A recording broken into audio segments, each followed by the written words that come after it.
This team hasn't won anything, yet they still demand respect.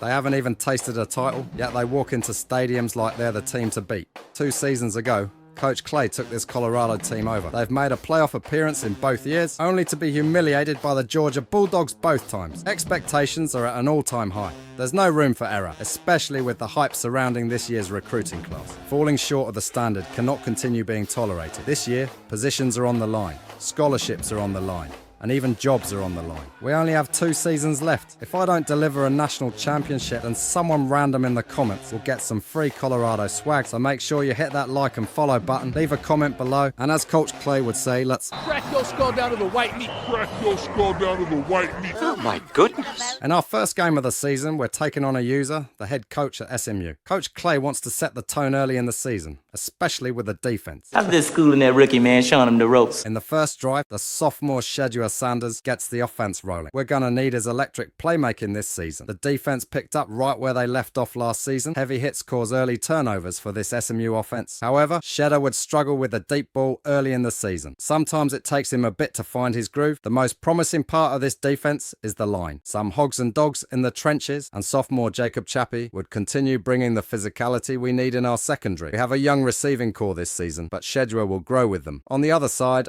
underclassman Travis Hunter already shows early signs of superstardom. The Colorado Buffaloes will move to 1-0 to start the season. Coming into week number 4, we finally get our rematch against Georgia. Early in the ball game, our secondary swarmed the football, not giving those Georgia receivers room to breathe. And Shedra in the first half was absolutely electric. Pulling off this 50-yard run, not taking any chances, Coach Clay wisely takes field goals to start building a lead. But this air raid offense of the Bulldogs can't be contained forever. Unfortunately, their speed ended up prevailing, as they would take back the lead. However, making some early adjustments would pay off, as the junior safety Michael Parson would create a turnover. Winding down the first half, Sheduo and this offense fought up the field. He'd cap off this drive by finding his Heisman hopeful, halfback Nathan Cox. But Sheduo's inability to throw the deep ball would show in this game. This Georgia football team has some athletes, as this insane play would set up an easy halfback draw for the lead. On the game-tying drive, the junior kicker was iced and couldn't hit the go-ahead field goal. That would give Colorado their first loss of the season. User v. user matchup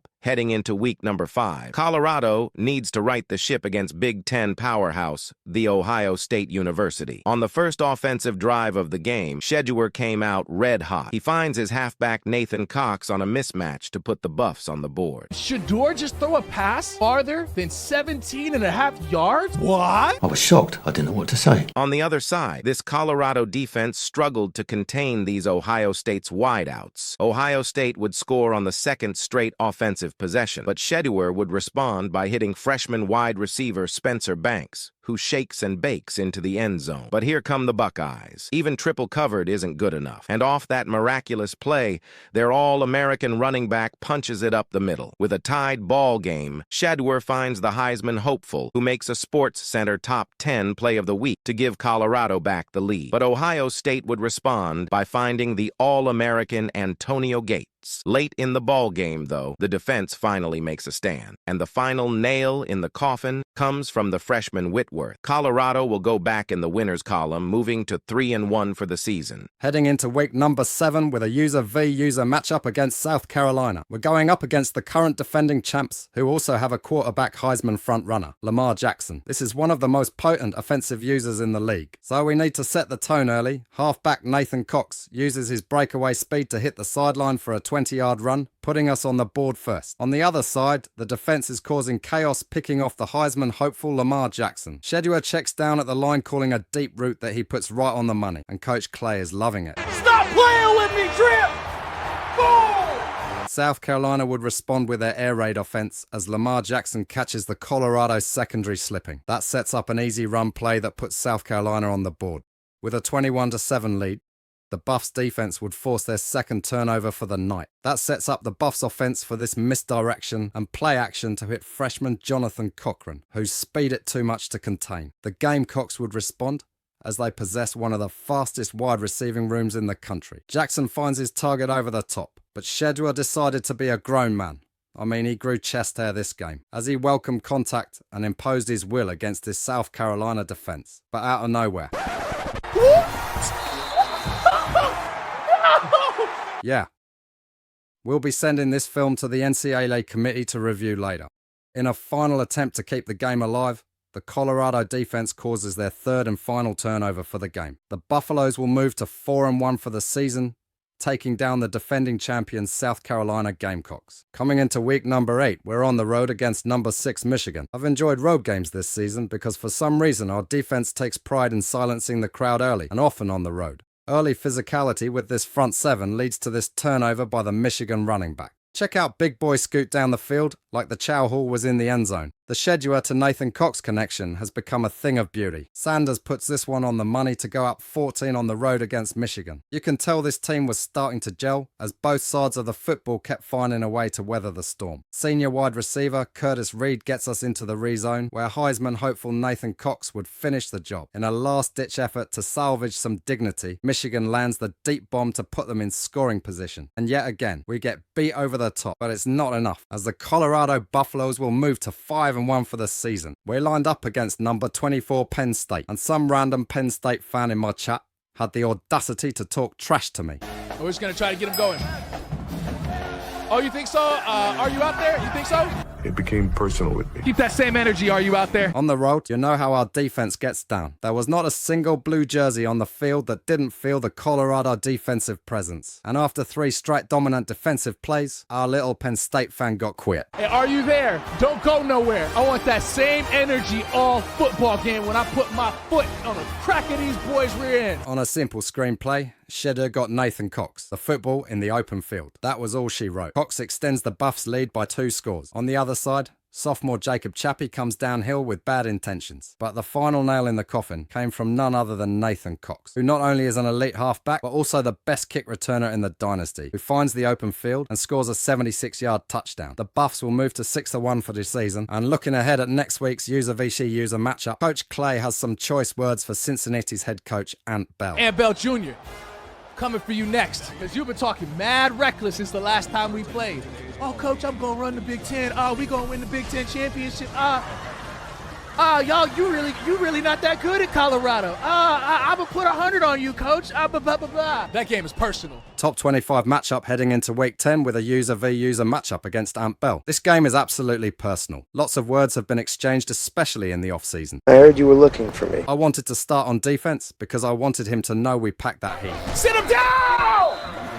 I know what you're doing, and I'm gonna break this man in half. You do that again. Story for the night is this secondary. On the same drive, the defense comes up with a huge turnover that gets us in the red zone. But you know, a drive isn't capped off without Nathan Cox continuing his Heisman performance running. I'm not gonna lie though, Shedra struggled heavily in this matchup. He would throw 4 picks. Unfortunately, those turnovers kept giving Cincinnati opportunities to score, and they would finally capitalize. That deep bomb set up this score, where the Cincinnati quarterback trusted his legs and cut the lead down to 1 possession. Unfortunately, on the game-winning drive, as Colorado drove the field, the game would disconnect. Adhering to league rules, both coaches settled on this. No, we're playing 1 quarter because we were in the 4th quarter, and I start off with the football. Even though I was literally at the 2-yard line, I got to go drive the field again. On the offensive drive, the backup running back, Dwayne Johnson, punches through the middle like a battering ram. He sets up the Colorado offense for the game-winning score, and Colorado will move to 7-1 for the season. We finished the regular season 11-1, beat Notre Dame to become the newest Big Ten champions, and qualified for the college football playoffs. And if that weren't enough, Nathan Cox would be the first Colorado Heisman winner under the tenure of Coach Clay. But the job is not done. The playoff allows for the top 4 teams in college football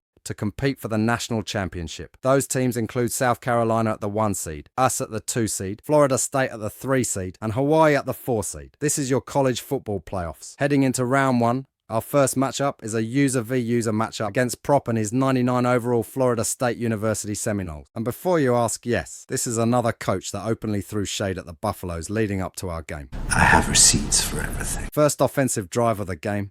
Shedwa Sanders is a man on a mission. As he weaves between blocks, he helps the Buffaloes strike first in this matchup. If that wasn't enough, Nathan Cox, the Heisman Trophy winner, single-handedly carries the Buffalo offense on this drive, punching his way into the end zone in convincing fashion. This Colorado defense was so physical. In the first half alone, they not only injured the Seminoles' starting quarterback, but they also injured their backup. This Seminole team didn't go down quietly, as they would create a massive turnover that resulted into a pick 6, hoping to slow down this momentum. But Shedwa showed why this team belongs in the playoffs, as the misdirection lead to a 75-yard touchdown run, and no Seminole was going to catch this man. The Buffaloes would go on to score 21 unanswered points, and the play that sealed the deal was this athletic interception, which punched the Buffaloes' ticket to their first national championship appearance while under a Coach Clay tenure. After taking down number 3 Florida State, we face one of the toughest offensive users in the Dynasty in a rematch for the national championship. The two-time defending champ Gamecocks, led by Coach Drip and the Heisman runner-up Lamar Jackson, want their revenge in blood. On the first offensive series of the game, South Carolina jumps to an early lead as Jackson puts the ball on the money. But Colorado, hoping to respond, has Shedua Sanders dump the ball off to Dwayne Johnson, who bowls over the Gamecock defense to respond with a score of our own. This is the biggest game of Shedua's college career, and you can tell he was nervous. He throws a huge interception that sets up this Gamecock offense well. In response,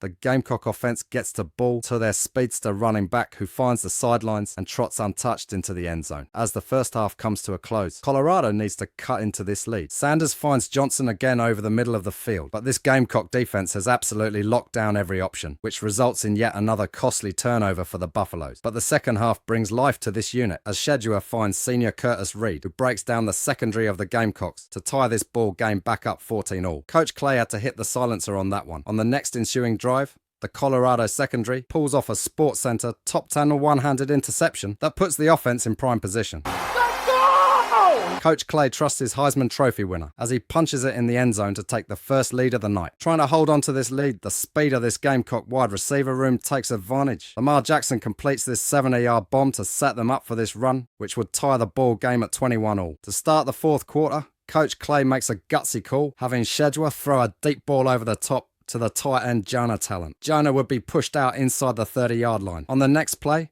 Nathan Cox and his deadly speed would run this all the way inside the 5, and he would cap off the drive by punching this up the middle. Now all the pressure is on the Gamecocks. In the final minute of gameplay, Lamar Jackson tries to beat the defense over the top, but is picked off by the senior Joseph Green, making your Colorado Buffaloes your newest 2030 college football national champions. During the game, Coach Clay, overflowing with emotions, shares this with Buffalo fans. For everybody that supported us when we started with this team 3 seasons ago, you saw us go through all kind of nonsense.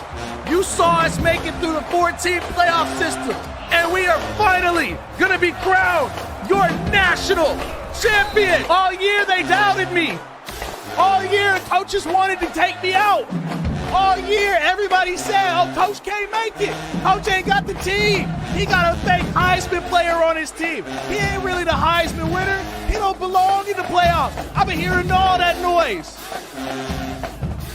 But I told y'all I'm coming.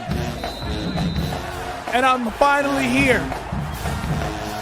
So next time you put my name in your mouth, make sure you finish that sentence with defending national champion.